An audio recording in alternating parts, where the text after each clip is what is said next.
சமுத்திரம் பின்வாங்கும் சந்தோஷ திருநாளில் நல்லருளை தாரும் ஐயா முருகன் என்று முழங்குது என் மனசு.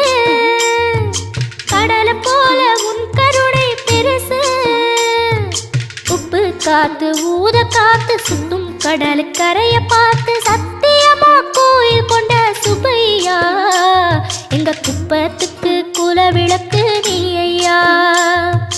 திருச்செந்தூர் ஆண்டவனே வேல் முருகா, தினம் உனக்கு நன்றி சொல்வோம் மால் மருகா. திருவடியில் தவம் இருப்போம் திருமுருகா.